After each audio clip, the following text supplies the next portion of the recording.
Um, Dr. Dan Stock, 5777 West 7 in North McCordsville, Indiana. To address your comment, gee, it's hard to believe we're 18 months into this and still having a problem, and I would suggest the reason we still have a problem is because we're doing things that are not useful, and we're getting our sources of information from the Indiana State Board of Health and the CDC, who actually don't bother to read science before they do this. I'm actually a functional family medicine physician. That means I am specially trained in immunology and inflammation regulation. And everything being recommended by the CDC and the State Board of Health is actually contrary to all the rules of science. So things you should know about coronavirus and all other respiratory viruses: they are spread by aerosol particles, which are small enough to go through every mask. By the way, the literature that supports all of that is in a flash drive that we presented to you. It's been given to the Secretary. As a matter of fact, it quotes at least 3 studies sponsored by the NIH to that exact fact, even though the CDC and the NIH have chosen to ignore the very science that they paid to have done. That is why you keep struggling with this, is because you cannot make these viruses go away. The natural history of all respiratory viruses is that they circulate all year long, waiting for the immune system to get sick through the winter or become deranged, as has happened recently with these vaccines, and then they cause symptomatic disease. Because they cannot be filtered out, and they have animal reservoirs, and this is a very important point, no one can make this virus go away. The CDC has managed to convince everybody that we can handle this like we did smallpox, where we could make a virus go away. Smallpox had no animal reservoirs. The only thing it learned to infect was humans. That's why we were able to make that virus go away. That will not happen with this any more than it will with influenza, the common cold, respiratory syncytial virus, adenoviral respiratory syndromes, or anything else that has animal reservoirs. So the reason you can't do this is because you're trying to do something which has already been tried and can't be done. Equally important is that vaccination changes none of this, especially with this vaccine. And I would hope this board would start asking itself, before it considers taking the advice of the CDC, the NIH, and the State Board of Health, why we are doing things about this that we didn't do for the common cold, influenza, or respiratory syncytial virus. And then ask yourself, why is a vaccine that is supposedly so effective having a breakout in the middle of the summer when respiratory viral syndromes don't do that? And to help you understand that, you need to know the condition that is called antibody-mediated viral enhancement. That is a condition done when vaccines work wrong, as they did in every coronavirus study done in animals on coronaviruses after the SARS outbreak, and done in respiratory syncytial virus, where a vaccine used in a vulnerable individual done the wrong way, which cannot be done right for a respiratory virus which has a very low pathogenicity rate, causes the immune system to actually fight the virus wrong and let the virus become worse than it would with native infection.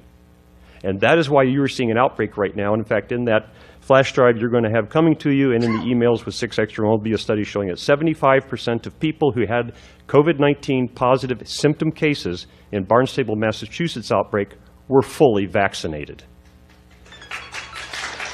Therefore, there is no reason for treating any person vaccinated any differently than any person unvaccinated. You should also know that no vaccine, even the ones I support and would give to myself and my children, ever stops infection. In 2014, there was outbreak of mumps in the National Hockey League.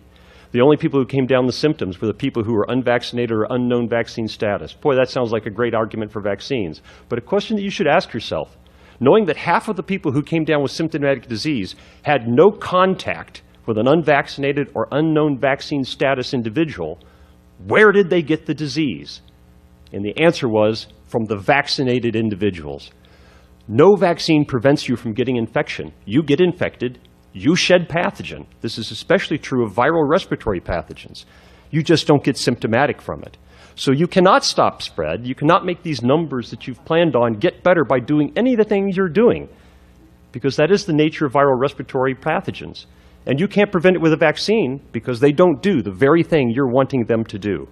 And you will be chasing this the remainder of your life until you recognize that the Center for Disease Control and the Indiana State Board of Health are giving you very bad scientific guidance.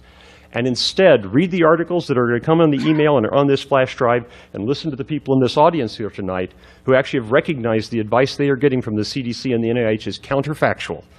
And that's why you're still fighting this with this vaccine that supposedly was going to make all of this go away, but has suddenly managed to make an outbreak of COVID-19 develop in the middle of the summer when vitamin D levels are at their highest. By the way, the other thing that would be necessary, any vaccine restriction to be considered, is if there were no other treatment available. And I can tell you, having treated over 15 COVID-19 patients, that between active loading with vitamin D, ivermectin, and zinc, that there is not a single person who has come anywhere near the hospital.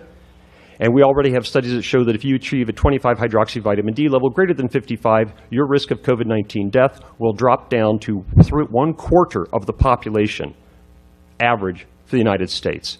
And there are active treatment trials included on that flash drive that show the same is true. So if you were going to discriminate based upon vaccine, you should also discriminate based upon 25 hydroxyvitamin D level, zinc taste test response, and probably previous infection, since there are also studies on that flash drive that show that people who have recovered from COVID-19 infection actually get no benefit from vaccination at all, no reduction in symptoms, no reduction in hospitalization, and suffer 2 to 4 times the rate of side effects if they are subsequently vaccinated. Therefore, the policies that you are basing on are totally counterfactual. I don't blame this board for that, because I know you aren't scientists and you've thought it was reasonable to listen to the CDC, NIH, and the Indiana State Board of Health. But I would encourage that instead you listen to the people out here in this audience and read what's on that data drive.